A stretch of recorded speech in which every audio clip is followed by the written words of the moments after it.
Aksi blokade jalan raya di Dompu NTB kembali terjadi. Puluhan warga Kelurahan Kandai 2, Kecamatan Woja, Kabupaten Dompu melanjutkan aksi blokade jalan negara.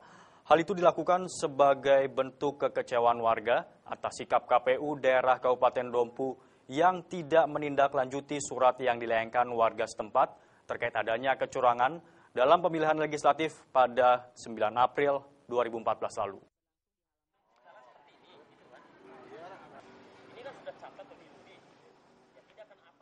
Puluhan massa simpatisan salah seorang calon anggota DPRD Dompu dari Partai Persatuan Pembangunan atau P3 ini menuntut pihak KPU setempat untuk kembali menggelar pencoblosan ulang di TPS 3, Kelurahan Kandai 2, Kecamatan Woja.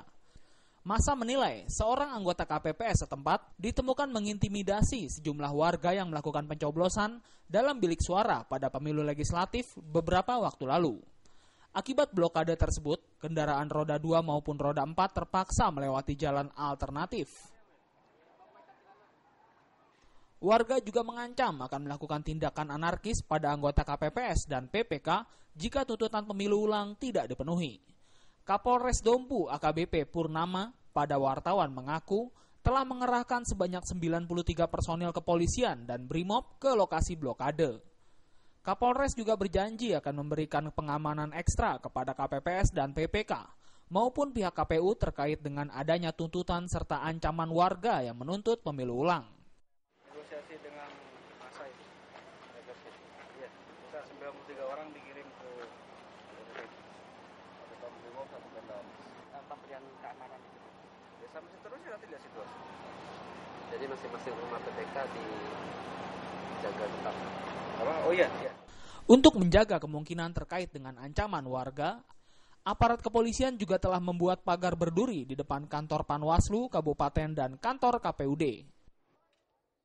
Dari Dompu NTB, Rahman Takdir melaporkan. Tim khusus Polresta Manado berhasil membekuk 3 anggota sindikat pencurian alat elektronik. 1 diantaranya terpaksa dilumpuhkan dengan timah panas karena berusaha melarikan diri. Selain tersangka, polisi juga mengamankan barang bukti puluhan telepon genggam, 2 unit laptop, dan 2 unit televisi.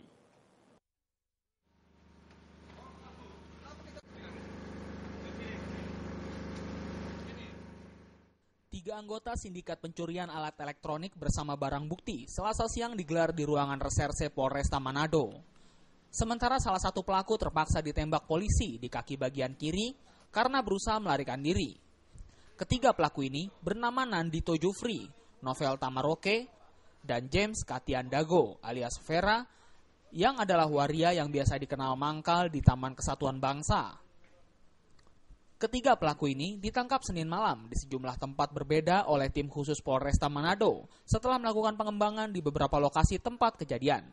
Modus ketiga pelaku ini yakni dengan mencari rumah kosong yang sebelumnya telah disurvei.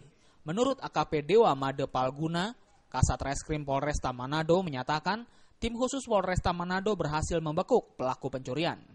Pengembangan kasus curat yang terjadi di wilayah Manado, tim kami dapat mengamankan 3 tersangka, Nofri, Noval, dan Katiandago ya. Mereka melakukan pencurian di beberapa wilayah Polresta Manado. Para pelaku ini merupakan pemain lama yang sebelumnya pernah ditahan di Mapolda Sulawesi Utara dengan kasus yang sama. Selain tersangka, polisi juga mengamankan barang bukti berupa puluhan telepon genggam berbagai merek, 2 unit laptop, dan 2 unit televisi LED. Dari Manado, Sulawesi Utara, Rusdi Hamsyahdin melaporkan.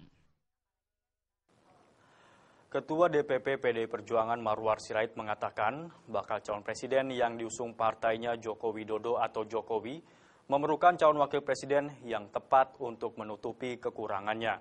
Terkait dengan hal tersebut, Marwar menilai Ketua Umum PDI Perjuangan Megawati Soekarnoputri diyakini akan memilih bakal cawapres yang tepat buat bangsa dan negara Indonesia.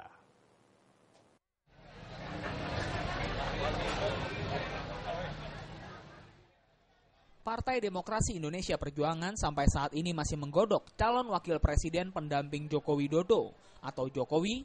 Ada beberapa nama yang beredar saat ini seperti Jenderal Muldoko, Yusuf Kala, Hatta Rajasa, Abraham Samad, Mahfud MD, dan Ahok. Terkait dengan nama-nama yang beredar, Ketua DPP PDI Perjuangan Marwar Sirait mengatakan, sampai saat ini belum ditentukan siapa nama yang akan mendampingi Jokowi, dan Ketua Umum PDIP yang diyakini akan memilih bakal calon wakil presiden yang tepat untuk bangsa dan negara Indonesia. Menurut Marwar, yang terpenting bakal cawapres Jokowi bisa dilihat dari latar belakangnya, dan yang terpenting bisa menutupi kekurangan Jokowi yang saling melengkapi.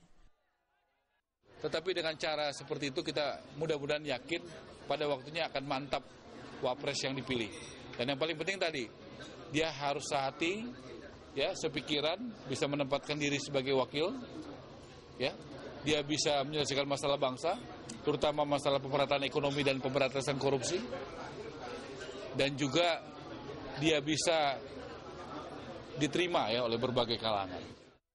Hingga saat ini memang menjadi teka-teki siapa sesungguhnya yang akan mendampingi Jokowi maju di Pilpres 9 Juli nanti. Padahal safari politik Jokowi dan para pengurus PDI Perjuangan juga sudah dilakukan. Bahkan, ada yang mengatakan pendamping Jokowi akan diumumkan setelah KPU mengumumkan hasil resmi pemilihan legislatif. Dari Jakarta, Lisa Indah dan Ketut Sumadiase melaporkan. KAI masih memiliki sejumlah informasi lainnya. Di antaranya Komisi Pemberantasan Korupsi KPK menetapkan mantan Ketua BPK Hadi Purnomo sebagai tersangka kasus penggelapan pajak BCA. Informasinya setelah yang satu ini.